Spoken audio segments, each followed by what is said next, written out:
உயிர்த்தெழுந்த ஞாயிறு ஆராதனைக்கு வந்திருக்கின்ற உங்கள் ஒவ்வொருவரையும் உலக இரட்சகராகிய இயேசுவின் நாமத்திலே வாழ்த்தி வரவேற்கின்றேன். சஷ்வின் வடிவாகிறீங்க அச்சா பிள்ளை? Very good.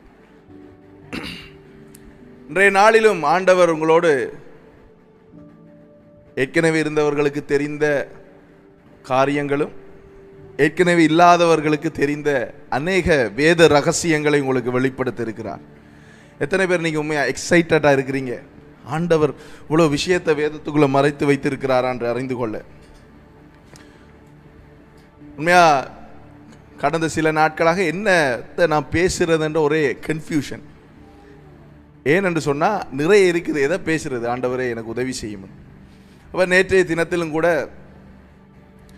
மாலை நேரத்தில் இந்த காந்தி பூங்காடியில் இன்றைய நாளில் மட்டக்களப்பில் இருக்கின்ற ஆண்டவருடைய ஊழியர்கள், திருச்சபை விசுவாசிகள், எல்லா சபைகளும் ஒன்றாக இணைந்து ஆண்டவருடைய உயிர்த்தெழுதலை செலிப்ரேட் பண்ண கொண்டாடுவதற்கு இன்றைக்கு காந்தி பூங்காவில் ஒரு 2 hours என்ன சொல்கிறது சமாதான பிரார்த்தனை ஒன்றை செய்திருக்கிறார்கள். அப்போ அதற்கான ஏற்பாடு ஆயத்த வேலைகளுக்காக இருந்து கொண்டிருக்கும் பொழுது அந்த இடத்துல ஆண்டவர் சில காரியங்களை பேசும்படிக்கு எனக்கு இருதயத்திலே போட்டார். நான் பேச வந்திருக்கிற அவ்வளோ விஷயம் எனக்கு வேதம் பார்க்காம நோட்ஸ் காப்பி இல்லாமல் பேச முடியும். அது ஆண்டவருடைய கிருபையினாலே, அவர் என்னுடைய திறமையினாலே இல்லை, அவர் எனக்கு கொடுத்திருக்கிற கிருபையினாலே அது முடியும். ஓகே, முதலாவதாக ஆண்டவர் உயிர்த்தெழும்பின நாளை நாங்கள் கொண்டாட வேண்டுமா என்ற ஒரு கேள்வி. சிலர் சொல்லுவார்கள் கொண்டாட தேவையில்லை, என்னத்துக்கு என்றுவாங்க. சிலர் சொல்லுவார்கள் அவர் சிலுவையில் அறையப்பட்டதை கொண்டாட தேவையில்லை தானே, அப்படி இப்படி என்றெல்லாம் நினைப்பாங்க. நாம் அவர் நமக்காக பட்ட பாடுகளை நினைவு கூற வேண்டும். என்னை நினைவு கூறும்படி அடிக்கடி இதை செய்யுங்கள் என்று இந்த ராப்போஜன பந்தியை ஆண்டவர்களுக்காக சொல்லிவிட்டு போனார். நாம் அவரை நினைவு கூற வேண்டும். ஏனென்றால் நம்முடைய வாழ்க்கையிலே நிற்கதி உள்ளவர்களாய், எல்லாராலும் கைவிடப்பட்டவர்களாய், யாருமே எங்களை பொருட்படுத்தாத நேரம், ஈவன் தோ எங்களுடைய தாய் தகப்பன் கூட சில நேரம் எங்களை புறக்கணித்த நேரம் கூட இயேசு ஒருவர் மாத்திரமே நமக்காய் வந்து நின்றிருப்பார். அது எப்படி என்று சொன்னால், தாய் தகப்பனை விட அவருக்கு நம் ஒவ்வொருவர் மீதும் கரிசனை அதிகம். ஏனென்றால் அவருடைய சாயலின்படி நாங்கள் உருவாக்கப்பட்டிருக்கிறோம், அவருடைய மகிமைக்கென்று நாம் உருவாக்கப்பட்டிருக்கின்றோம். ஆகையினால இந்த பெரிய வெள்ளி என்று சொல்லுவாங்க, பெரிய வியாழன் என்று சொல்லுவாங்க. இந்த நாட்களிலே ஒவ்வொரு நாட்களிலும் ஆண்டவர் நமக்காக எப்படிப்பட்டதான காரியங்களை அவர் சகித்து கொண்டார், பொறுத்து கொண்டார் என்கின்ற விடயங்களை நாங்கள் தியானிப்பது நல்லது. ஏனென்றால் ஆண்டவருடைய வார்த்தையிலே அது எழுதப்பட்டிருக்கிறது. அப்போ அந்த வார்த்தை கூடாக இதெல்லாம் நடந்திருக்கா என்று சொல்லி நாம் தியானிக்கும் பொழுது, நாங்கள் வார்த்தையை தியானிக்கும் பொழுது யாரை நாங்கள் நினைவு கூறுகிறோம்? இயேசுவை. என்றால் வார்த்தையும் தேவனும் ஒன்று. ஆதியாமம் மன்னிக்கணும், யோவான் 1 அதிகாரத்தில் நீங்கள் வாசித்து பார்க்கலாம். 1வது வசனத்திலிருந்து, ஆதியிலே வார்த்தை இருந்தது, அந்த வார்த்தை தேவனிடத்தில் இருந்தது, அந்த வார்த்தை தேவனாயிருந்தது, ஆதியிலே அவர் தேவனோடு இருந்தார், அவர் மூலமாய் சகலமும் உண்டாயிற்று, உண்டானதொன்றும் அவராலே அல்லாமல் உண்டாகவில்லை. நானும் நீங்களும் உண்டாக்கப்பட்டது அவராலே, அவருக்கென்றே, அவர் மூலமாய் நாம் உண்டாக்கப்பட்டோம். வெளிப்படுத்தல் 19:13 சொல்லுகிறது, இரத்தத்திலே தோய்க்கப்பட்ட வஸ்திரத்தை தரித்திருந்தார், அவருடைய நாமம் தேவனுடைய வார்த்தை என்பதே. சஷ்வின் அமைதியா இருக்கணும், சைலண்ட். ஓகே, அப்ப ஆண்டவர் நமக்காக பட்ட இந்த பாடுகள் வேதனைகளை நாம் நினைவு கூறுவது ஒரு தவறு அல்ல. சில கிறிஸ்தவர்கள் அல்லது கிறிஸ்தவர்கள் என்று அழைக்கப்படுகின்றவர்கள் அல்லது சில திருச்சபைகள் அதை மதமாக மாற்றி, ஏதோ ஒரு சம்பிரதாயமாக மாற்றி அவர்கள் செய்கிறார்கள். அது அவங்களுடைய பிரச்சனை. நாம் அதை சம்பிரதாயமாகவோ மதமாகவோ மாற்ற தேவையில்லை. ஆனால் இயேசு நமக்காக வந்தார் என்பது உண்மைதானே. இந்த உலகத்திலே எத்தனையோ பெரிய பெரிய பாவங்களை செய்கின்ற, போதை வஸ்துக்களை வியாபாரம் செய்கிற, பலவிதமான ஆயுதங்களை விற்பனை செய்கின்ற பெரிய பெரிய கோடீஸ்வரர்கள் தங்களுடைய பிறந்த நாளை சாதாரணமாக கொண்டாடுவார்களா? பெரிய பெரிய ஹோட்டலில் லட்சக்கணக்கில் கோடிக்கணக்கில் செலவழித்து கொண்டாடுவார்கள். இன்றைக்கு சில மாதங்களா வருஷங்களா ஞாபகம் இல்லை, அவருடைய பேர் என்ன, ஒருவரை அந்த டட்டு சலூனில் வச்சு ஷூட் பண்ணி ஸ்ரீலங்காவில் கொலை செய்தாங்க. அவருடைய வீடியோஸ் அதுக்கு பிறகு தான் நிறைய வந்தது. அவர் குடிக்கிற சாராயத்திற விலையே பெரிய அமௌண்ட், 50,000, 1,00,000. 1,00,000 ஒரு சாராயம் வச்சு குடிக்கல அவர் 25-35 சாராயம், அதுக்கு மேலால சாப்பாடெல்லாம் வச்சு குடிப்பார். ஆனால் அவருடைய முடிவு என்ன நடந்தது? ஒரு செகண்டும் இருக்கா நினைக்கிறேன், ஒரு வெடி. அதான் இயேசு சொன்னார், மனிதன் உலகம் முழுவதை ஆதாயப்படுத்தினாலும் தன் ஆத்துமாவை இழந்து போனால் அதனாலே அவன் என்னத்தை அவன் வாட் ஹீ கேன் கெயின், என்னத்தை அவன் பெற்றுக்கொள்வான்? திருப்பி எதையுமே பெற முடியாது. உயிர் போச்சுன்னா போனது தான். சொத்து, வளவு, காசு, பணம் இதை வச்சு எதுவுமே திருப்பி உயிரை வாங்க முடியாது. அப்போ இவங்கெல்லாம் பர்த்டே செலிப்ரேட் பண்ணும் பொழுது நமக்காக வந்து பிறந்த இயேசுவினுடைய பிறந்த நாளை நாங்கள் கொண்டாடலாம், சந்தோஷமாக செலிப்ரேட் பண்ண வேண்டும்.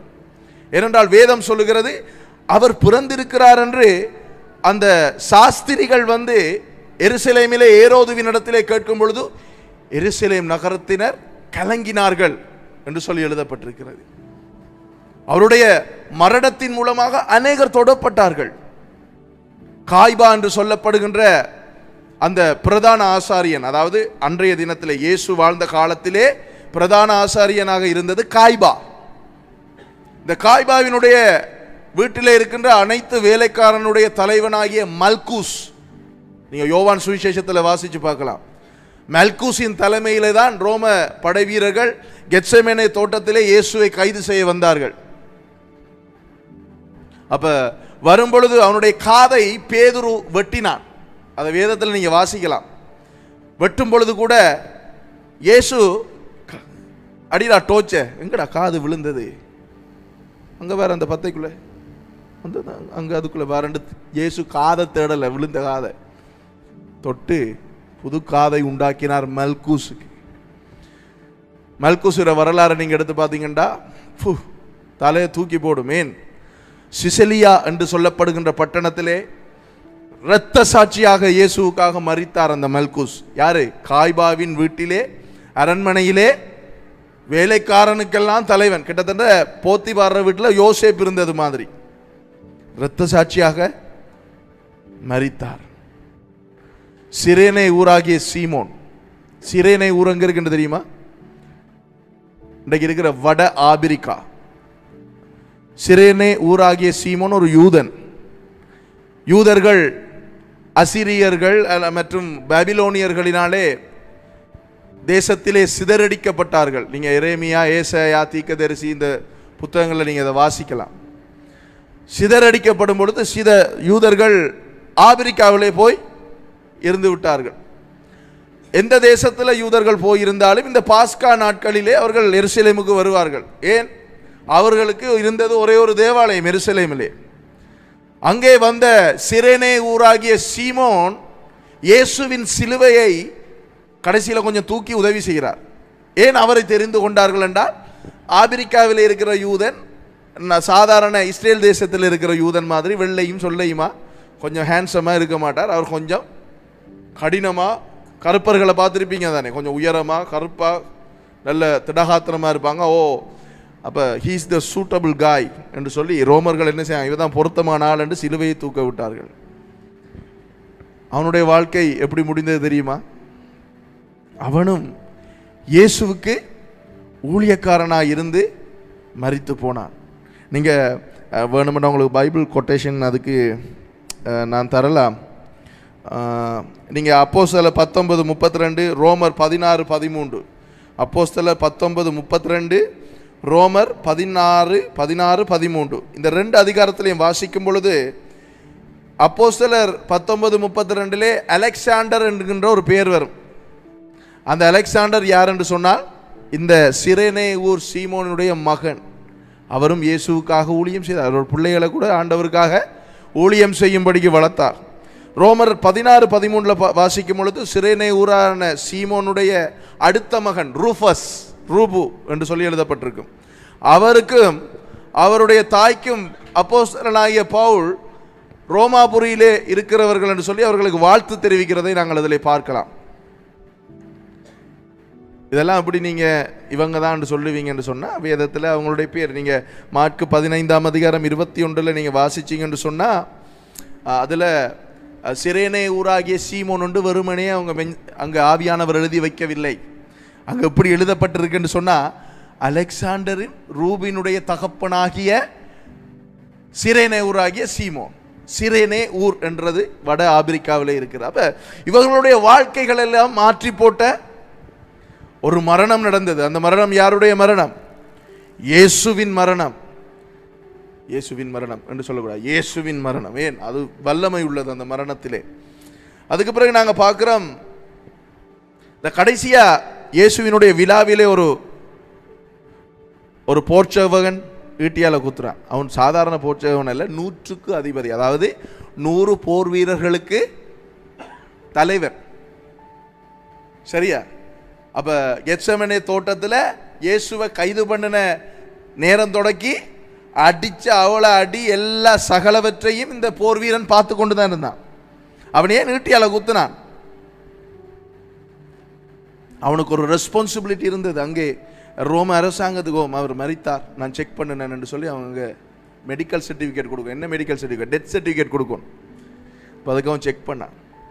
அவன் கடைசியில் என்ன ஸ்டேட்டஸ், அவனுடைய ஸ்டேட்மெண்ட் தெரியுமா? ஓ, இவர் தேவனுடைய குமாரன் தான், இவர் நீதிபரர் என்கிறத நான் பார்த்தேன். அதை நீங்கள் வாசித்து பார்க்கலாம்.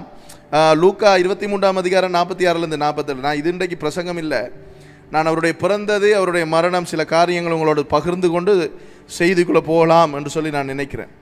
ஓகே, அப்போ நீங்கள் அந்த லூக்கா 23:46-47 பார்த்தீங்கன்னு சொன்னால் அவன் சொல்லுகிறான், ஓ, இவர் நீதிபதி, இவர் நீதிபரர் தான் என்றத இருந்தான் என்ற சொல், அதாவது இறந்த காலத்தில் அது எழுதப்பட்டிருக்கும் அங்கே வேத புத்தகத்தில், அதை நீங்கள் பார்க்கலாம். இவரும் சும்மா இல்லை, பவுல் அப்போஸ்தலனை போல இயேசுவுக்காக ஊழியம் செய்து ரோமாபுரியிலே பவுல் அப்போஸ்தலனை எந்த இடத்துல தலையை வெட்டி கொலை செய்தார்களோ, சிறைச்சேதம் பண்ணினார்களோ, அதே இடத்துல இவரையும் சிறைச்சேதம் பண்ணினார்கள். அவருடைய கல்லறை இன்றைக்கும் ரோமில் இருக்குது. நீங்கள் ஹிஸ்ட்ரி படிக்கிறவங்க அதை நீங்கள் எடுத்து பார்க்கலாம். ஸோ இந்த விதமாக இவனுடைய வாழ்க்கை மாற்றப்பட்டது. இப்படிப்பட்ட நபர்களுடைய வாழ்க்கை எப்படி மாற்றப்பட்டது? இயேசுவின் பாடுகள் மூலமாக, இயேசுவின் சிலுவை மரணத்துக்கூடாக. இன்றைய நாளிலே நாங்கள் வந்திருப்பதற்கான நோக்கம் இயேசுவினுடைய உயிர்த்தெழுதலை நினைவு கூற. ஓகே, இப்போ ஒரு கேள்வி கேட்போம் உங்கள்கிட்ட. இயேசு ஏன் 3ஆம் நாள் உயிர்த்தெழுந்தார்? ஒரு 2ஆம் நாளில் உயிர்த்தெழும்பி இருக்கலாம், இல்லை ஒரு 4ஆம் நாளில் உயிர்த்தெழும்பிக்கலாம் தானே? சிந்திங்க. ஒரு நாள் இப்படி ஒரு கேள்வி வந்தது இல்லையா? சிலாக்கள் சொல்லுவாங்க என்னண்டா, அது அப்படித்தானே எழுதப்பட்டிருக்கு, அவர் அப்படித்தானே சொன்னார் 3ஆம் நாள் உயிர்த்தெழுவர் என்று, அதனால தான் அவர் 3ஆம் நாள் உயிர்த்தெழும்பினார் என்று சொல்லுவாங்க. அது நல்ல பதில் தான். ஆனால் ஏன் 3ஆம் நாளை அவர் தெரிந்து கொண்டார் என்றதை கொஞ்சம் நம்ம சிந்திக்கணும் இல்லையா? இல்லையா? தேவையில்லையா?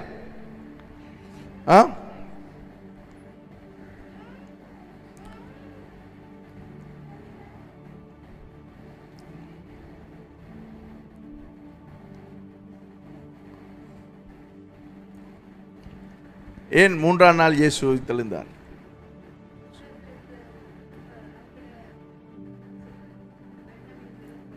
இவள் நமக்கு பக்கத்தில் இருந்திருந்து நம்மட நோட்ஸ் எல்லாம் எடுத்து பார்க்குற கள்ளமா. இதில் நோட்ஸில் இல்லை இது விஷயம். ஏன் 3ஆம் நாள் உயிர்த்தெழுந்தார்ன்னு சொன்னால், யூதர்கள் மத்தியில் அவர்களுக்கு ஒரு மூட நம்பிக்கை. என்ன நம்பிக்கை? மூட நம்பிக்கை இருந்தது. என்னென்றால், ஒரு மனுஷன் மரித்து போனால் அவனுடைய ஆத்மா அந்த சரீரத்தை சுற்றி 3 நாளைக்கு இருக்குமா. இப்போ 3 நாளைக்குள்ள நான் அது உங்களுக்கு வேத ரீதியாக நிரூபிக்க போகிறேன், சரிதானே? ஓகே, அப்போ 3 நாளைக்குள்ள இயேசு உயிர்த்தெழுந்திருந்தா என்ன சொல்லியிருப்பாங்க? சாகல, அவர் ஆத்மா பக்கத்தில் தான் இருந்தது, அது அப்படியே உயிர்த்தெழும்பி. நீங்கள் இன்றைக்கு பாருங்கள், இன்றைக்கும் ஜெனரல் ஹாஸ்பிட்டலில் போனாங்களுக்கு தெரியும் எவ்வளவு நேரம் பொடியை வைப்பாங்க. 2 மணித்தியாலம் இல்லையே, 12 மணித்தியாலம் இல்லை, 2 மணித்தியாலம் 12 மணித்தியாலமா? ஒரு செத்து போன ஒரு பொடியை எவ்வளோ நேரத்துக்கு வைப்பாங்க? எங்கேயோ லிங்க் ஆகுது இல்லையா? பொடியை உடனே போஸ்ட்மார்ட்டம் பண்ண மாட்டாங்க, செத்தாங்க வைப்பாங்க அந்த ஸ்ட்ரெச்சரில் போட்டு. அதுக்கு பிறகுதான் மிச்ச வேலையை செய்வாங்க. இயேசு 3ஆம் நாள் ஏன் உயிர்த்தெழுந்தார் என்றால், அவர் அதுக்கு முதல் உயிர்த்தெழுந்தா இவன் சொல்லியிருப்பானே, அது அவரத்திலிருந்தேன் சாதாரணமாக அவரோட உயிர்த்தெழுதல் எப்படி முடிஞ்சிருக்கும் என்று முடிந்திருக்கும். நான் உங்களுக்கு அதை காட்டட்டா? அதை இயேசுட மரணத்தில் இல்லை, இன்னொரு மரணத்தில் அதை காட்டுறேன் உங்களுக்கு. யோவான் 11ஆம் அதிகாரம் எடுங்க. யோவான் 11ஆம் அதிகாரம்.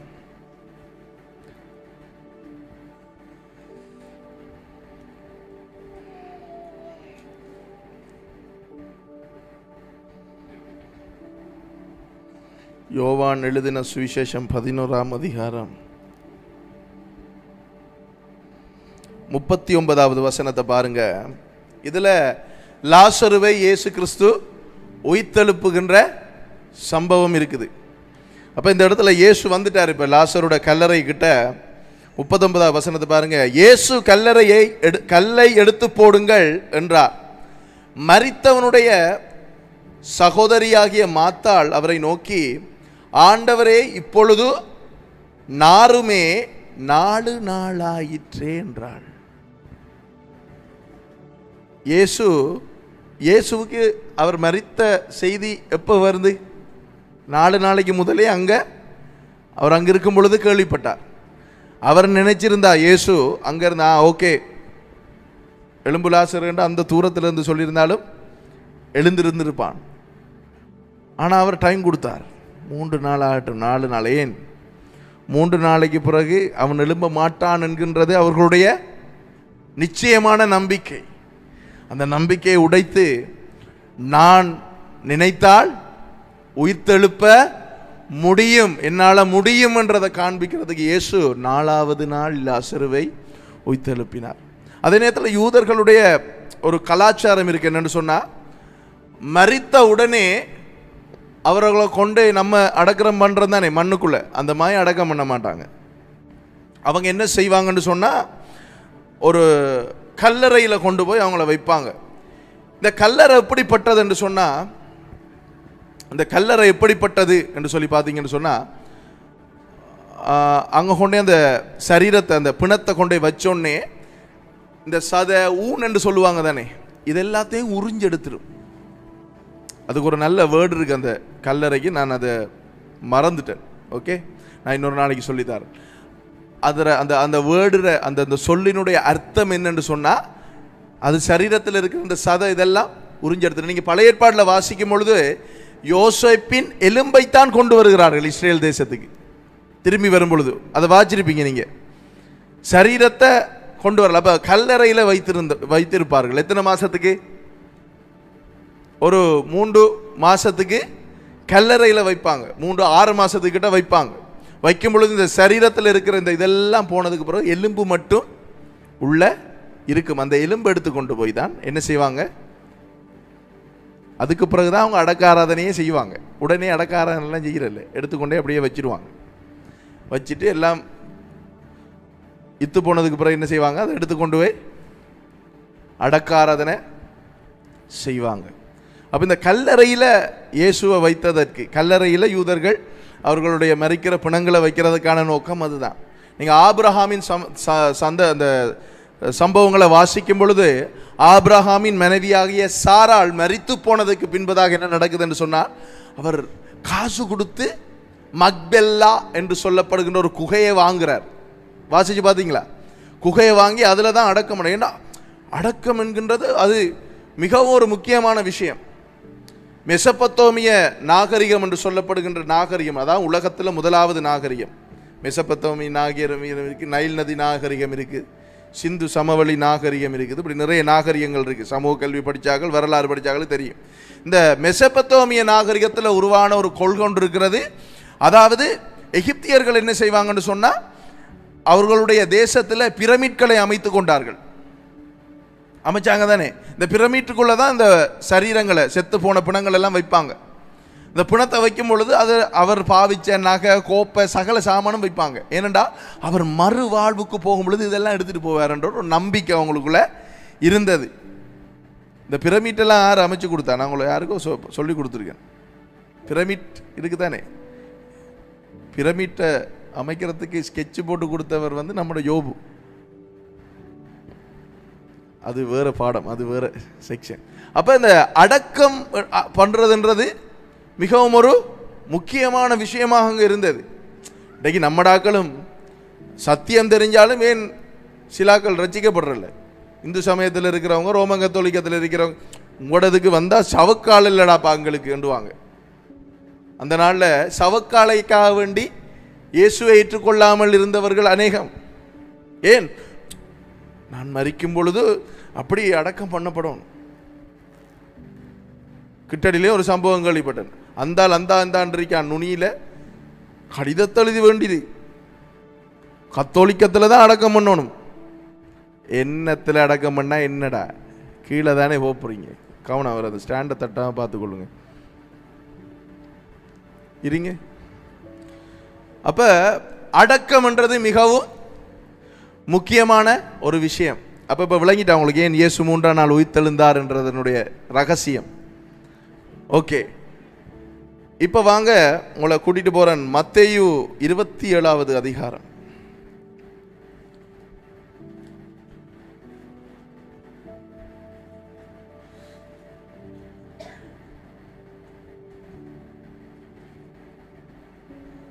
இருபத்தி 28க்கு வாங்க. ஓகே,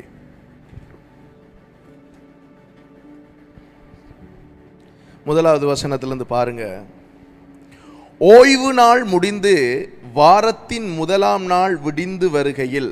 ஓகே, ஓய்வு நாள் முடிந்து வாரத்தின் முதலாம் நாள் எது? யூதர்களுக்கு ஞாயிறு, சரிதானே? விடிந்து வருகையில் மகதலேனா மரியாள் மற்ற மரியாளும் கல்லறையை பார்க்க வந்தார்கள். மகதலேனா மரியாள் வாழ்ந்தது மெக்டலா என்று சொல்லப்படுகின்ற ஊரில், கலிலேயாவில் இருக்கிறது, சரிதானே? அப்போ இவளுக்கு ஒரு விருப்பம் இயேசுவோட. ஏன் இவளிடத்திலிருந்து 7 அசுத்தாவிகளை இயேசு திறத்திருந்தார். மகதலேனா மரியாளுக்கு தான் இயேசு உயிர்த்தெழுந்து முதலாக தரிசனமானார். இயேசு முதலாக மகதலேனா மரியாளுக்கு தரிசனமாகிறதுக்கு மகதலேனா மரியாளுக்கு இருந்த குவாலிஃபிகேஷன் என்ன தெரியுமா? தகுதி. 7 அசுத்தாவிகள் வைத்திருந்தேன். 7 அசுத்தாவிகள் இருந்ததா என்னுடைய குவாலிஃபிகேஷன். இயேசு தகுதி பார்க்கறது இல்லை. நம்மட ஆக்கள்ண்டா நம்மட பாசஸ் மேரெல்லாம் என்ன செய்வாங்க? என்ன நகை இல்லை, அப்போ கொஞ்சம் தள்ளித்தான் வைக்கணும். கழுத்தில் கொஞ்சம் தங்கமாக போட்டு வந்தால் கொஞ்சம் முன்னுக்கு வைக்கணும். இன்றைக்கும் கொழும்பில் இருக்குது சில சர்ச். அவங்க என்னென்னா காணிக்கை அடிப்படையாக வச்சு இந்த இது கொடுப்பாங்க, பேண்ட். அந்த பேண்ட்ற கலரை வச்சு தான் அவங்க கணக்கு போடுவாங்க. ஓ, இவர் வந்து 1 லட்சம் போடுறவர், இவர் 50,000 போடுறவர், இவர் வெறும் 500 ரூபா போடுறவர். அப்போ அந்த பேண்டை வச்சு தான் அவங்களுக்கு சர்ச்சிலையும் சீட்டு கொடுப்பாங்க. என்ன கொடுப்பாங்க? கதிரை. சும்மாலாம் இருக்கல அது அங்கே போய். அப்படியான சபைகள் உண்டு. ஆனால் இயேசு மகதலேனா மரியாளை பார்க்க வந்தார். முதல் என்ன தகுதி இருந்தது? 7 அசுத்தாவிகள். நீங்கள் மாற்கு சுவிசேஷத்தில் அதை வாச்சிங்கண்டா அவளிடத்தில் இருந்து 7 அசுத்தாவிகளை திரட்டி இருந்தார் என்று எழுதப்பட்டிருக்கும். ஓகே, பார்க்க வந்தார்கள். அப்பொழுது பூமி மிகவும் அதிரும்படி கர்த்தருடைய தூதன் வானத்தில் இருந்து இறங்கி வந்து வாசலில் இருந்த கல்லை புரட்டி தள்ளி அதன் மேல் உட்கார்ந்தான். அவனுடைய ரூபம் மின்னல் போலவும் அவனுடைய வஸ்திரம் உறைந்த மலையைப் போல வெண்மையாகவும் இருந்தது. காவலாளர் அவனுக்கு பயந்ததினால் திடுக்கிட்டு செத்தவர்கள் போலானார்கள். தூதன் அந்த ஸ்திரிகளை நோக்கி, நீங்கள் பயப்படாதிருங்கள், சிலுவையில் அறையப்பட்ட இயேசுவை தேடுகிறீர்கள் என்று அறிவேன். அவர் இங்கே இல்லை, தாம் சொன்னபடியே உயிர்த்தெழுந்தார். கர்த்தரை வைத்த இடத்தை வந்து பாருங்கள். சீக்கிரமாய் போய் அவர் மரித்தோரிலிருந்து எழுந்தார் என்று அவருடைய சீஷர்களுக்கு சொல்லுங்கள். அவர் உங்களுக்கு முன்னே கலிலேயாவுக்கு போகிறார், அங்கே அவரை காண்பீர்கள். இதோ உங்களுக்கு சொன்னேன் என்றான். இப்போ தூதன் வந்து ஏன் கல்லை புரட்டி தள்ளினான்டா, மகதலேனா மெரியாலும் இந்த மெரியாலும் போய் கல்லை புரட்டி தள்ளி உள்ள இயேசு எந்த நிலையில் இருக்கிறாருன்னு பார்க்க மாட்டாங்க. ஒரு பிணத்தை அடக்கம் பண்ணினதுக்கு பிறகு நாமளும் நம்மளோட கலாச்சாரத்திலையும் என்ன செய்கிறோம், நாங்கள் ஒரு 2 நாளோ 3 நாளா இத்தனை நாள் கழித்து போய் அதுக்கு பாலை ஊற்றி என்ன பாலை அந்த அந்த இதுக்கு மேலே பாலெல்லாம் ஊற்றிட்டு போய் நின்று பார்த்துட்டு வருவோம். நாங்கள் திருப்பி கிண்டி சவப்பட்டியை வெளியில் எடுத்து ரெண்டெல்லாம் பார்க்குறதா, ஐயா ரெண்டெல்லாம் பார்க்குறல்ல, அந்த மாதிரி பார்க்குறல்ல. அப்போ இவங்க போனாங்க. இப்போ தேவதூதன் வந்து கல்லை புரட்டி இருக்கலன்னு சொன்னால் என்ன நடந்திருக்கும்? இவங்களும் வெளியிலிருந்து அவங்களோட நினைப்பு என்ன, இயேசு உள்ள இருக்காருன்ற நினைப்பில் வெளியிலிருந்து அழுது போட்டு வந்திருப்பாங்க. ஆனால் தேவதூதன் கல்லை புரட்டுனா என்னதுக்கு தெரியுமா? உள்ள போய் பாருங்க, அவர் இல்லை, கல்லறைக்குள்ள அவர் இல்லை. இஸ்லாமியர்கள் இன்றைக்கும் சொல்லுவார்கள் அவர் சிலுவையிலே அறையப்படவில்லை என்று. சிலர் வாதிடுவார்கள் அவர் உயிர்த்தெழும்பவில்லை. அவர் செத்து போனவருக்காக நீங்க என்ன கடந்து படுறீங்க பாடு? அவர் செத்தார் தான். செத்து என்ன செய்தார்? 3ஆம் நாள் உயிர்த்தெழுந்தார். அப்ப கல்லை புரட்டினதுக்கான நோக்கம் என்னன்னு சொன்னா, தேவதூதன் இவர்கள் உள்ள போய் பார்க்கணும்ன்றதுக்காக. இல்லைன்னா அவங்க புரட்டி பார்த்துருக்க மாட்டாங்க. அவங்க என்ன செஞ்சிருப்பாங்க? எப்போ புரட்டியிருப்பாங்க? நான் அப்போது சொன்னது போல 6 மாசத்துக்கு பிறகு போய் புரட்டி பார்த்துருப்பாங்க. அங்கே பார்த்துருப்பாங்க, ஓ எல்லாம் இத்து போயிது போல, எலும்பு மெத்து போயிது போல என்று சொல்லி அவங்க நினைச்சிருப்பாங்க. அவருடைய உயிர்த்தெழுதலை நினைவு கூறத்தின சில நேரம் உயிர்த்தெழுந்தார் என்று நினைத்திருந்தாலும் என்ன நடந்திருக்கும்? 6 மாசத்துக்கு பிறகுதானே அவங்க உயிர்த்தெழுந்தார் என்று நினைத்திருப்பாங்க. நினைத்திருந்தா எப்படாப்பா உயிர்த்தெழுந்திருப்பார் என்று கணக்கு பார்க்க முடியுமா? கணக்கு பார்க்கல அது எப்பண்டு. அப்போ அதான் அவர் 3ஆம் நாள் சொன்னபடி உயிர்த்தெழுந்தார் என்பதை நிரூபிப்பதற்கு தேவதூதர்கள் வந்து கல்லை புரட்டினார்கள். அங்க போய் பார்த்தாங்க, அதுக்குள்ள போய் பார்த்தாங்க. அதுக்குள்ள போய் பார்த்த பிறகு என்ன நடந்ததுன்றதை பிறகு பார்ப்போம். ஓகே, இப்போ இயேசு சாதாரணமாக உயிர்த்தெழும்பல்ல. அப்போஸ்தலர் 1ஆம் அதிகாரம் எடுங்க. இங்கே இன்னொரு சம்பவம் நடக்குது. லூக்கா இதை வடிவா அழகாக எழுதி வைத்திருக்கிறதை பார்க்கிறோம். இயேசு உயிர்த்தெழுந்தாரண்டா அந்த உயிர்த்தெழுதலிலே இருக்கின்ற மகத்துவங்களை மகிமைகளை நாங்கள் பார்க்க வேண்டும். அப்போஸ்தலர் 1ஆம் அதிகாரம்.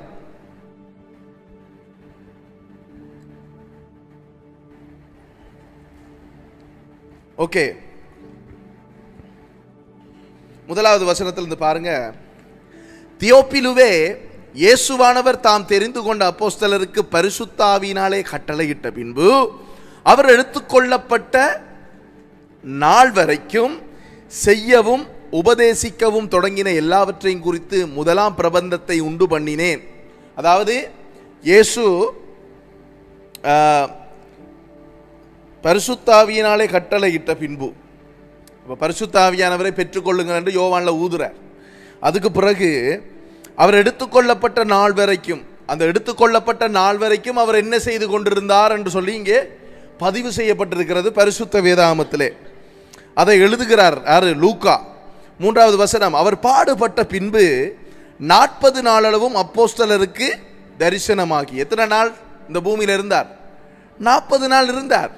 அவர் உயிர்த்தெழும்பினன் என்று சொல்லி ஓடைக்குள்ளால ஓடல்ல.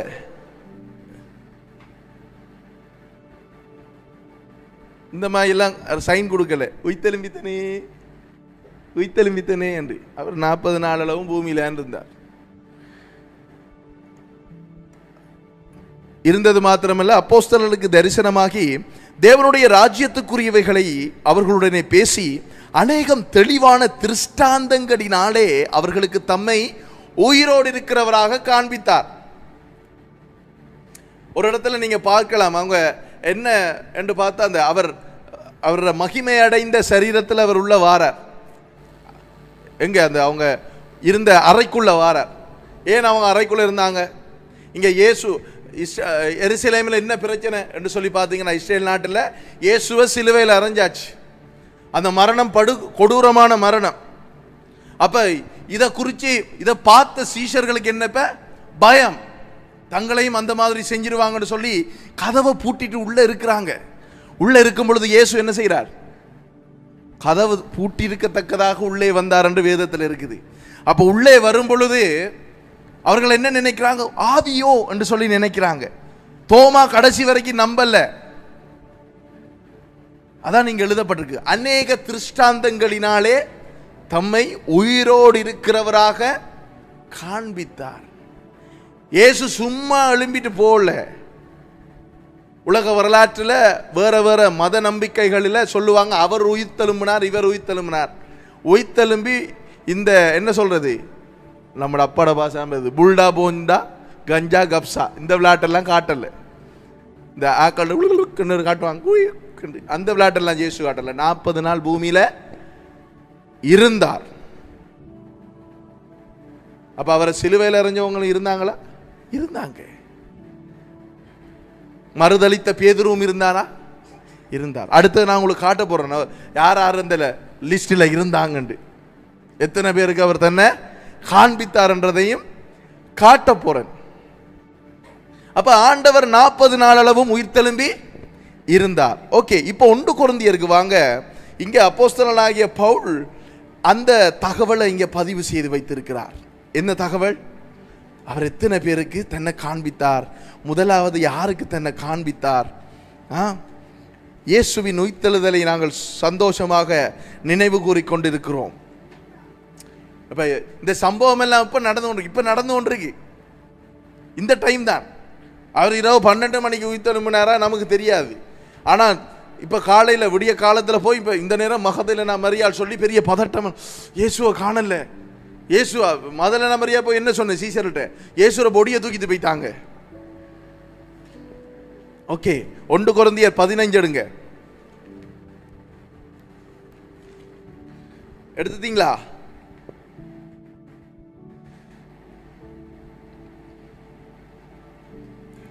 ஓகே, நான் 3வது வசனத்திலிருந்து பாருங்க.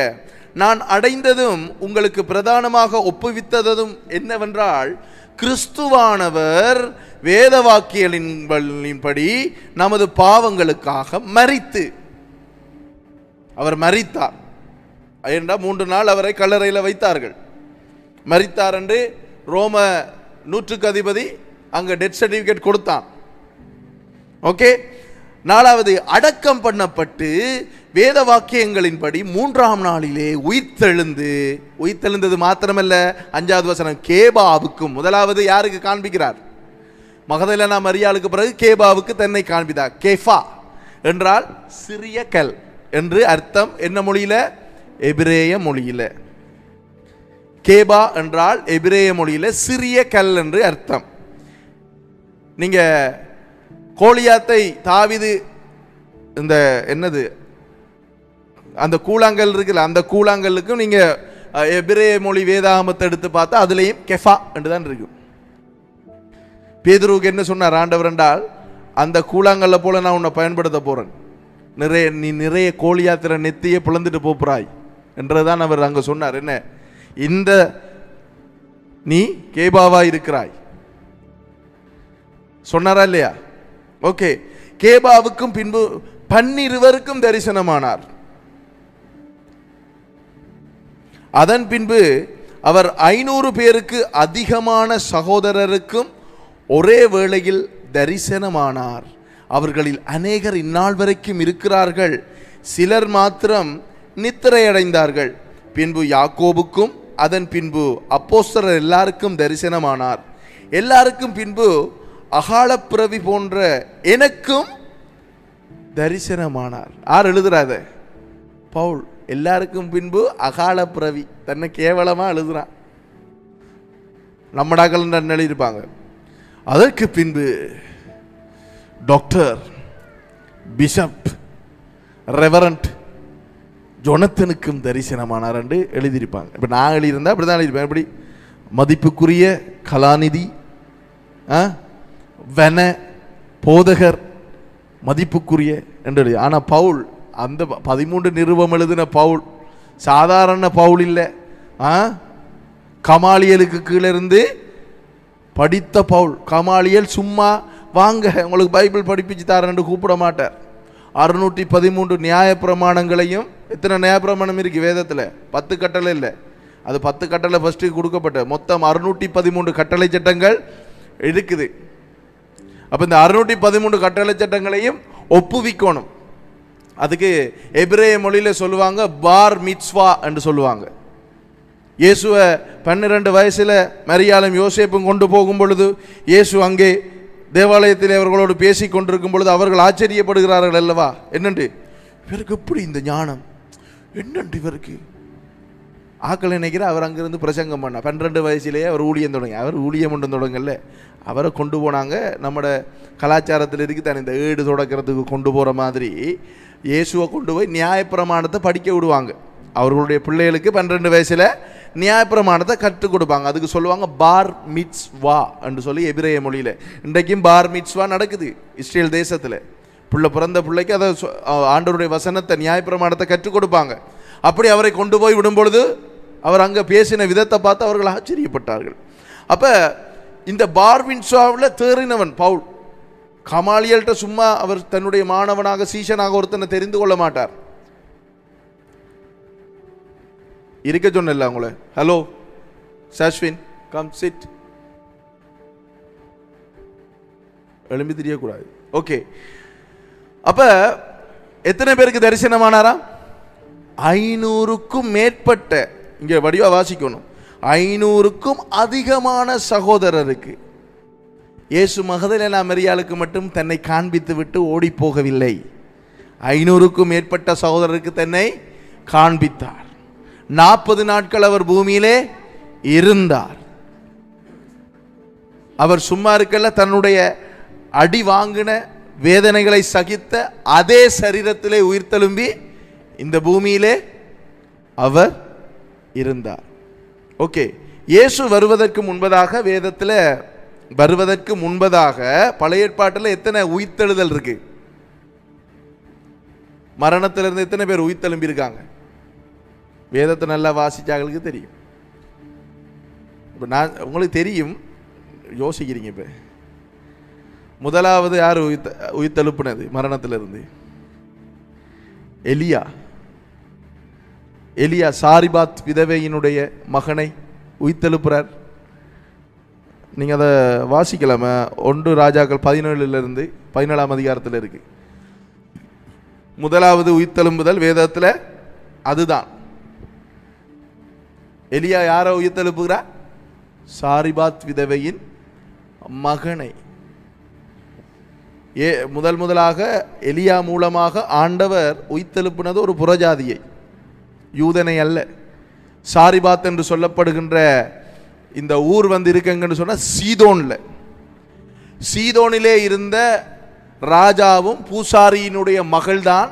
சீதோன் நாட்டினுடைய ராஜா பூசாரியினுடைய மகள்தான் ஜெசபேல்.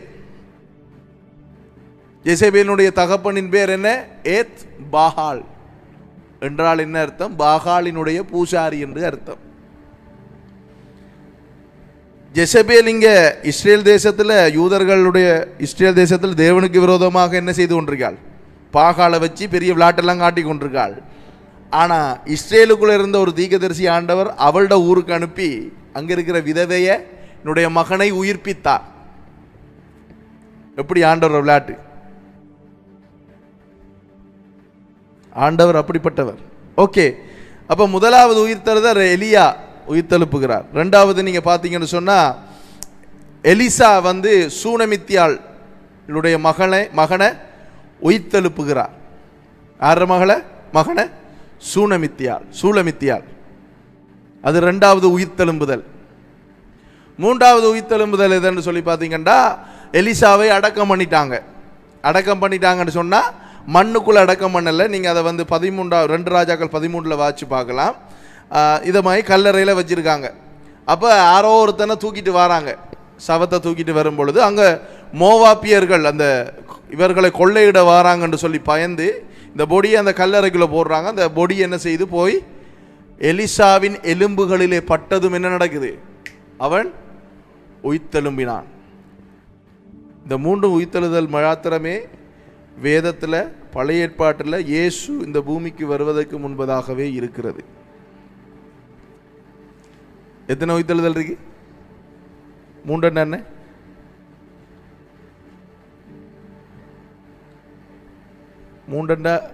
வேதாகம, அதாவது வேதாகம இலக்கவியலின்படி 3 என்கின்ற எண்ணுக்கு என்ன அர்த்தம்? உயிர்த்தெழுதல். இதுவும் ஆண்டவரோட ஸ்கெட்சு தான், அது நம்ம விளங்கி கொள்ளணும் கொஞ்சம். ஓகே, அப்போ கல்லறை தள்ளப்படுகிறது, இதெல்லாம் அடிஷனல். நான் இந்த உயிர்த்தெழுதலை பற்றி தியானிச்சு கொண்டிருக்கோம். நாங்கள் உயிர்த்தெழுதலை பற்றி தியானிச்சு கொண்டிருக்கிறோம். இயேசு வந்ததுக்கு பிறகு எத்தனை உயிர்த்தெழுதல் நடந்தது? இயேசு மரிப்பதற்கு முன்பதாக அதுவும் 3 தான். முதலாவது நாயினூர் விதவையின் மகளை உயிர்த்தெழுப்ப செய்கிறார். அது லூக்கா 7ஆம் அதிகாரம் 11வது வசனத்திலிருந்து நீங்கள் வாசிக்கலாம். 2வது உயிர்த்தெழுதல் மத்தேயு 9ஆம் அதிகாரம் 18லையும் வாசிக்கலாம், மார்க்கு 5ஆம் அதிகாரம் 21லிருந்தும் வாசிக்கலாம். அது ஜப ஆலய தலைவனாகிய ஜவீருவின் மகளை உயிர்த்தெழுப்புகிறார். நாயினூர் விதவையில மகனா? மகள் இல்ல, மகன். ஜவீருவின் மகள். அந்த மகளுக்கு தான் என்ன சொன்னார்? தலித் தகுமி என்றார். தலித் என்றால் என்ன அர்த்தம் தெரியுமா? அது தலித் தகுமி என்றது அராமிய மொழி. அது அராமிய மொழி நான் உங்களுக்கு சொல்லியிருக்கிறேன். எபிரேய மொழியிலிருந்து தான் உருவானது. ரெண்டுமே அப்படிதான். தலித் என்றா ஏய் பொம்பளை பிள்ளை எலும்பு, இப்படிதான் எழுப்புனார் இயேசு. தலித் தகுமி. அவர் மினக்கடலை. அந்த உயிர்த்தெழும்புதலின் போது எல்லாரையும் வெளியில் அனுப்பிட்டார். இன்றைக்கு இருக்கிற நம்மளோட பாசஸ் மேரண்டா என்ன செஞ்சுப்பாங்க? கேமராலாம் ரெடியா? வீடியோலாம் ரெடியா? ஓகேயா ரெடியா? வல்லமையை இறக்கி வீடியோடு என்ன அவள் எழும்பிட்டாள். எழும்பினோடனே என்ன மாதிரி உங்களுக்கு என்ன நடந்தது சொல்லுங்க. அந்த பிள்ளை நான் உயிர்த்தெழு என்று அவள் சாட்சி கொடுத்து இப்படியெல்லாம் நடந்திருக்கு இன்றைக்கு. அப்போ 2வது உயிர்த்தெழுதல் யவீருவின் மகளை ஆண்டவர் உயிர்த்தெழுப்புகிறார். 3வது உங்களுக்கு தெரியும், லாசருவை உயிர்த்தெழுப்புகிறார்.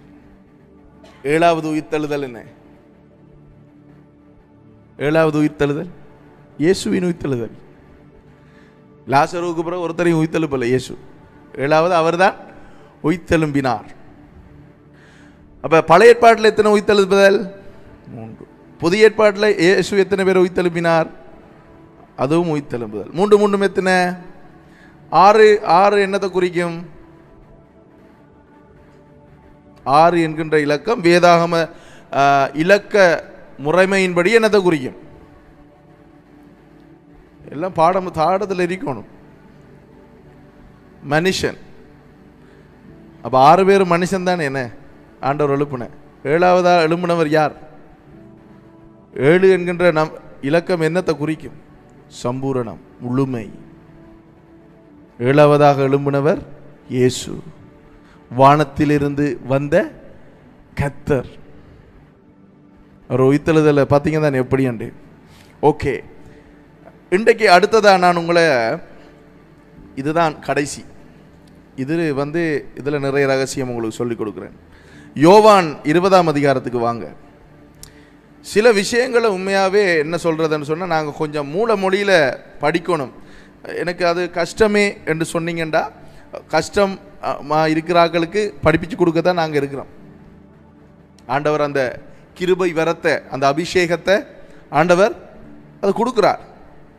நானெல்லாம் நினைக்கவே இல்லை இவ்வளோலாம் நான்லாம் பேசுவேன்ட்டு. நான்லாம் நினைச்சேன். நான் தான் அன்றைக்கு சொல்லிட்டு இருந்தேன் கிப்சன்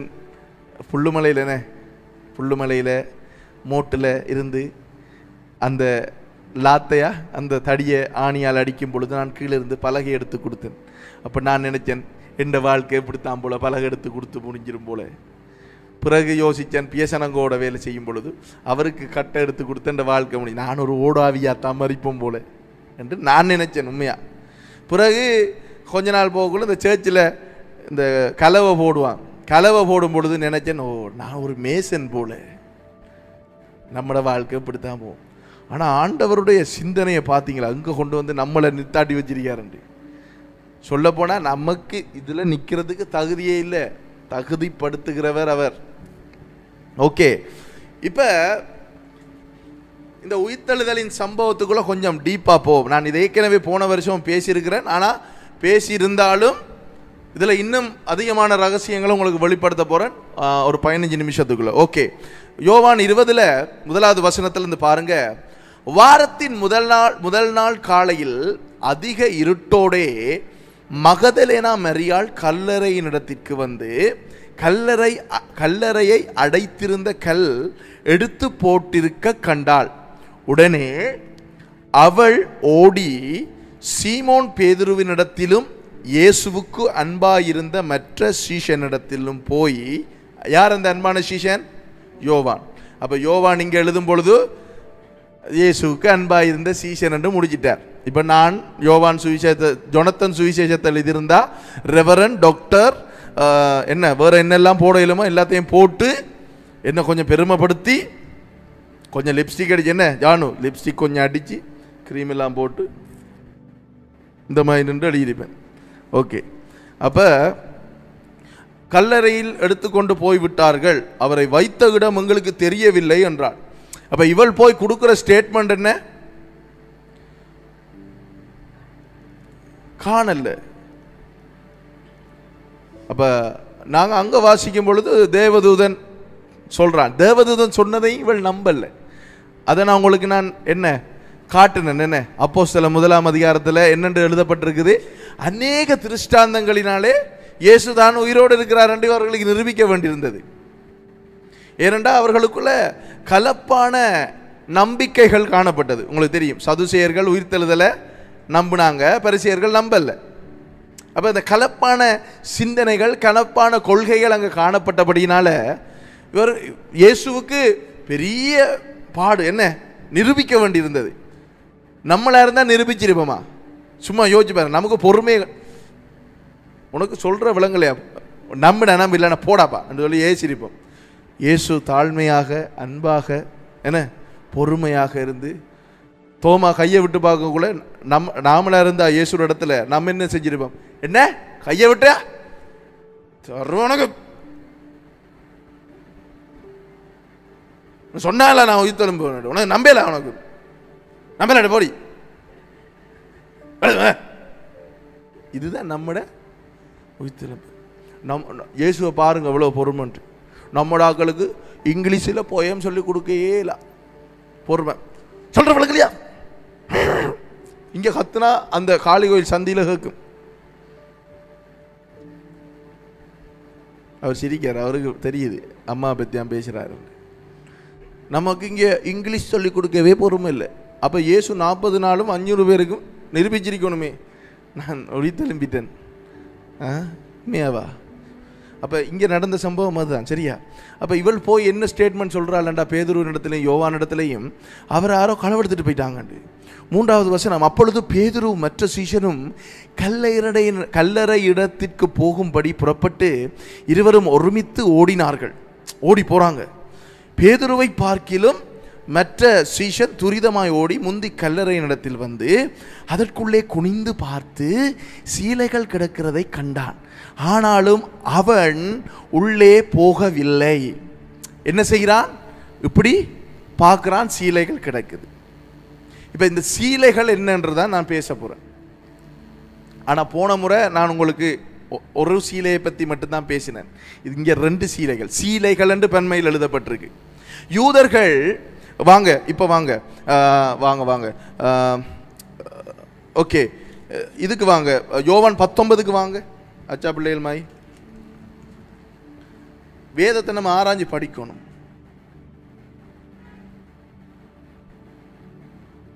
ஓகே, வந்துட்டீங்களா? ஓகே, 39வது வசனத்தை பாருங்க. ஆரம்பத்திலே ஒரு ராத்திரியில் இயேசுவினிடத்தில் வந்திருந்த நிக்கதேமு என்பவன் வெள்ளை போலமும் கரிய போலமும் கலந்து ஏறக்குறைய 100 ராத்தல் கொண்டு வந்தான். அவர்கள் இயேசுவின் சரீரத்தை எடுத்து யூதர்கள் அடக்கம் பண்ணும் முறைமையின்படியே அதை சுகந்த வர்க்கங்களுடனே சீலையில் சுற்றி கட்டினார்கள். எப்படி அடக்கம் பண்றாங்க? சீலையில சுற்றி கட்டினாங்க. இந்த மம்மி எல்லாம் பார்த்துருப்பீங்க. இந்த முறையில தான் யூதர்கள் வந்து அடக்கம் பண்ணுவாங்க. எப்படி அடக்கம் பண்ணுவாங்கன்னு சொன்னா, சரீரத்தை நல்லா கழுவுவாங்க. நல்லா கழுவி துப்புரவு செஞ்சுட்டு அதுல சில மூலிகைகளால போடுவாங்க. போட்டு திரவியங்கள் எல்லாம் போட்டு காலில் இருந்து சீலையை சுத்தி சுத்தி சுத்தி கட்டி இங்க வரைக்கும் கட்டுவாங்க. திருப்பி அதுக்கு மேல இந்த கந்த வர்க்கம், இந்த கெட்ட வாசனைகள் வராதபடிக்கு இதெல்லாம் போட்டு அந்த மூலிகை மருந்தெல்லாம் போட்டு என்ன செய்வாங்க, திருப்பி இங்கிருந்து கால் வரைக்கும் கட்டுவாங்க. அப்போ வேதம் சொல்லுது சீலைகள் என்று. விளங்கிட்டா உங்களுக்கு? சீலைகள். அதுக்கு பிறகு என்ன செய்வாங்கன்னு சொன்னால், இந்த கழுத்தை சுற்றி, இந்த தலையை சுற்றி, முகத்தை மறைக்க மாட்டாங்க, அப்படியே சுற்றி ஒரு சீலை, முகத்தை மூடி இருக்குமா, சொரியா, முகத்தை மூடி ஒரு சீலையை கட்டுவாங்க. கட்டி அப்படித்தான் அடக்கம் பண்ணுற. இதுதான் யூத முறைமை. வேதம் சொல்லுது என்னென்று அடக்கம் பண்ணார்கள் அவரை? யூத முறைமையின்படி அடக்கம் பண்ணினார்கள். இப்ப யோவான் போய் பார்க்கும் பொழுது சீலைகள் கிடக்கிறதை கண்டான். என்னென்று கண்டான்? சீலை கிடக்கிறதை. நம்ம தொடர்ந்து கொஞ்சம் வாசிச்சுட்டு நான் உங்களுக்கு அதில் விளக்கத்தை விளங்கப்படுத்துறேன். Okay okay.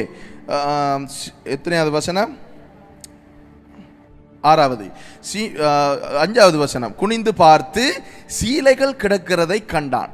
அப்ப இந்த சீலைகள் கிடக்கிறத நோட் பண்ணி வச்சுக்கொள்ளுங்க. ஆனாலும் அவன் உள்ளே போகவில்லை. சீமோன் பேதுரு அவனுக்கு பின்னே வந்து கல்லறைக்கு உள்ளே பிரவேசித்து சீலைகள் கிடக்கிறதையும் அவருடைய தலையில் சுற்றி இருந்த சீலை மற்ற சீலைகளுடனே வைத்திராமல் தனியே ஒரு இடத்தில் சுருட்டி வைத்திருக்கிறதையும் பார்த்தான். அப்ப யோவான் வெளியிலிருந்து பார்க்கிறார்.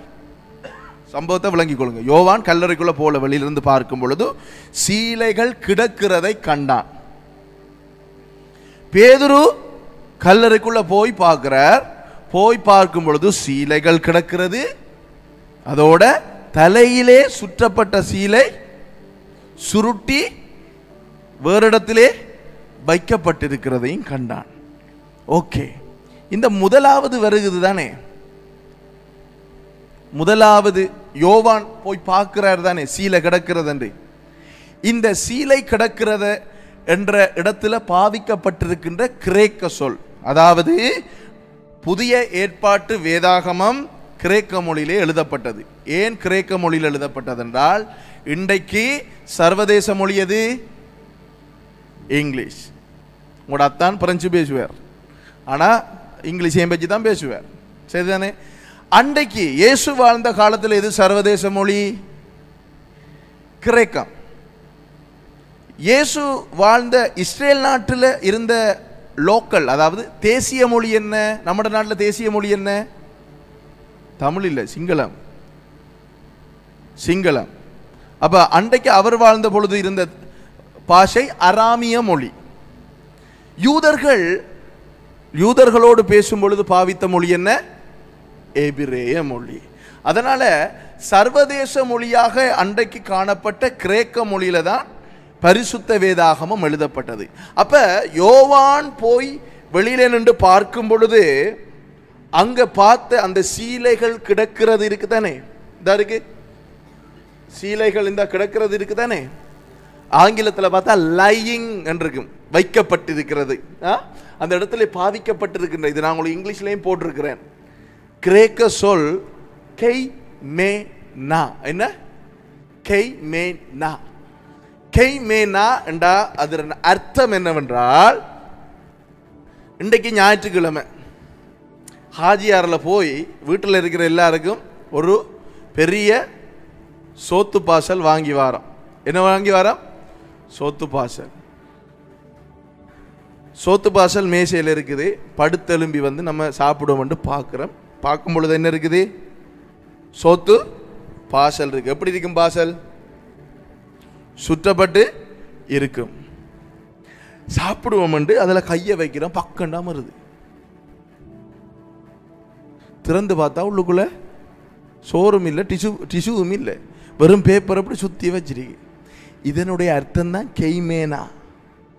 ஏன் அப்படி இருந்ததென்றால், அவருடைய அந்த சீலை இங்கேருந்து சுற்றி கட்டுவாங்க தானே, கட்டும் பொழுது அது நேரம் போகும் பொழுது நம்மட அந்த கை உடைஞ்சாக்களுக்கு என்ன போடுறது? பிஓபி போடுவாங்களே, பிஓபி மாதிரி இறுகிரும். அப்ப இயேசு வெளியில வரணுமெண்டா இன்னொரு ஆளை கூப்பிட்டு வெட்டுமனே, இதை இந்த வெட்டுறா, இதால வெட்டு சொல்லி வெட்டி அந்த எடுத்து தான் வெளியில வந்திருக்கணும். ஆனா சுத்தப்பட்ட சீலை அப்படியே இருந்தது. யோவான் ஏன் தெரியுமா உள்ள போகல? யோவான் பார்க்கும் பொழுது வித்தியாசமா இருந்திருக்கு. என்னடா இருக்குதானே, பொடி இல்லைன்றாங்க. முகமும் மூடித்தானே, முகமும் மூடித்தான் இருந்திருக்கணும். ஆனால் இப்போ முகத்தில் மூடின சீலை வேறையா இருக்கு. அப்போ இவர் பார்க்கும் பொழுது தலை இல்லை, ஆனால் உடம்பெல்லாம் இருக்கிற மாதிரி இருந்திருக்கு. மேன் உடம்புன்னு சொல்லக்குள்ள இந்த இறுகி போய் அது எப்படி இருக்கும், அப்படியே அந்த அச்சு மாதிரி இருக்கும். அப்போ பார்க்கும் பொழுது அப்படி இருந்தது. கெய்மேனாண்டா என்ன தெரியுமா அர்த்தம்? அந்த பாசல் இருந்ததே அத மாதிரி அந்த சீலை கிடந்தது. இப்ப பேதுரு உள்ள போய் பார்க்கிறாரு தானே. பார்க்கும் பொழுது இந்த கழுத்துக்கு கீழே இருந்த துண்டு இருக்குது. எப்படி இருக்குது? அதே மாதிரி இருக்குது, உடம்பு மாதிரி இருக்குது. தலையிலே சுத்தப்பட்ட, அதை கொஞ்சம் வாசிங்களா ப்ளீஸ். தலையிலே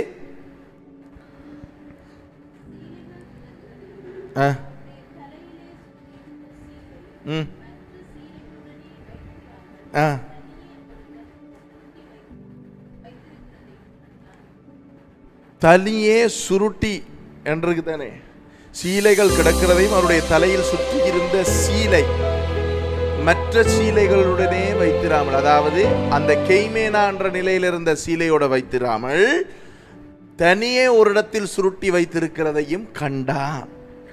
அந்த சீலைக்கு அவடத்தில் பாவிக்கப்பட்டிருக்கின்ற கிரேக்க சொல் சூடாரியோன். என்ன?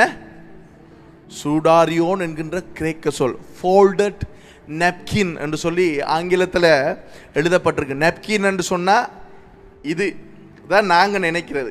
இப்ப நம்ம தமிழ்ல வாசிக்கும் பொழுது சீலைகள் கிடக்குதுண்டா, என்னடாப்பா கிடக்குது சீலை, இதுவும் கிடக்குது, இதை மடிச்சு வச்சாலும் கிடக்குது தானே, என்ன தூக்கி அங்க போட்டாலும் என்ன சீலை, அந்த சீலை கிடக்கு என்றுதானே நம்ம சொல்றேன். நாம கிடக்குது என்றுதான் எடுப்போம். மூலமொழியில போய் பார்க்கும் பொழுது அதனுடைய அது எந்த நிலையில இருந்தது என்பதை அது விவரிக்கிறது. சூடாரியோன், சூடாரியோன் தான் உங்களுக்கு நான் காட்ட போறேன்னு அது பழையாக்களுக்கு கொஞ்சம் தெரியும். சூடாரியோன் எப்படி தெரியுமா இருந்தது?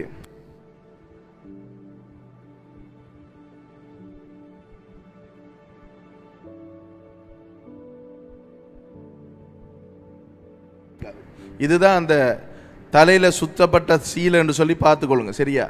அது சூடாரியோன் நிலைமையை நான் காட்டுறேன். எப்படி இருந்தது, சுருட்டி வைக்கப்பட்டிருக்கின்றது தானே, அதை காட்டுறேன் பாருங்க.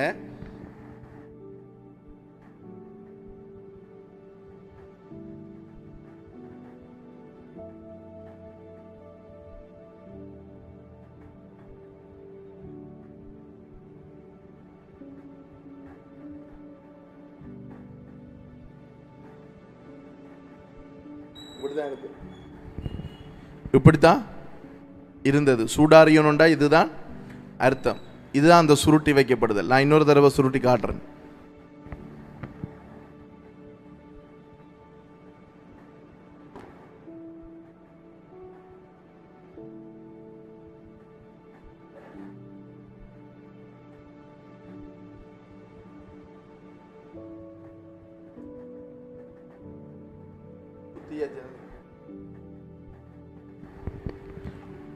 சூடாரியோன்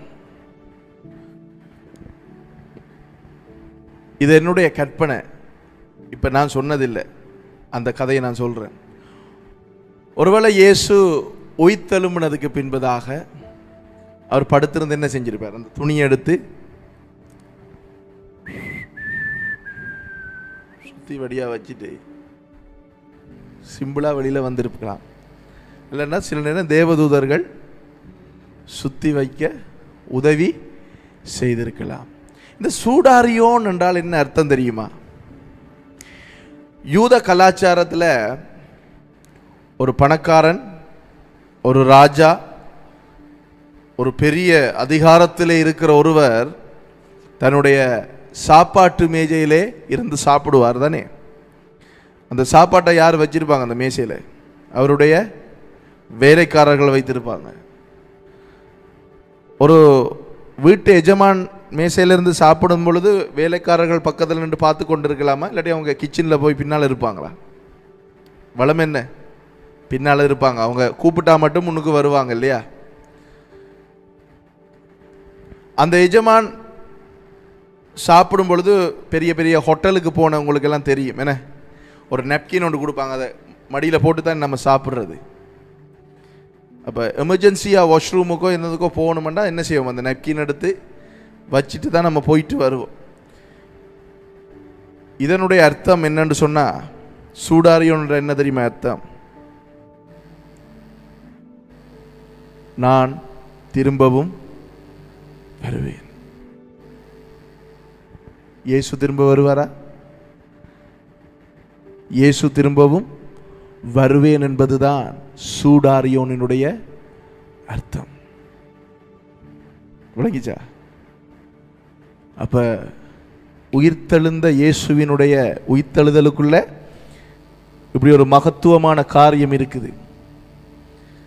சில விஷயங்களை நாங்கள் வேத புத்தகத்தில் சும்மா வாச்சிட்டு போனோம்னா சீலை கிடக்குது, சாரி கொடியிலேருந்து விழுந்து கிடக்கு என்ற மாதிரி, அந்த கிடக்கு அந்த மாமரத்தில் அந்த எடுத்து வா என்ற மாதிரி தான் நம்ம வாசிப்போம்.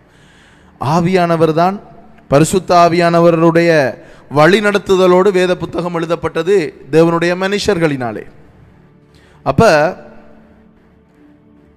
அங்க பாவிக்கின்ற சொற்கள் சொற்பிரயோகம் எல்லாம் ஆவியானவர் கொடுத்திருப்பார். விளங்கிச்சா? இப்போ அவருடைய உயிர்த்தெழுதல்ல இவ்வளவு மகிமை இருக்குன்னு பார்த்தீங்களா? அவர் 40 நாட்கள் இந்த பூமியில் இருந்தார். 500க்கும் அதிகமானவருக்கு தன்னை உயிரோடு இருக்கிறவராக நிரூபித்தார் என் இயேசு. அவர் மரித்து அவர் சுத்தப்பட்டிருந்த சீலையும் அவருக்கு சாட்சி கொடுக்கிறது. சூடாரியோன் மாரநாதா, இயேசு வருகிறார். வருவாரா இல்லையா? வருவார்.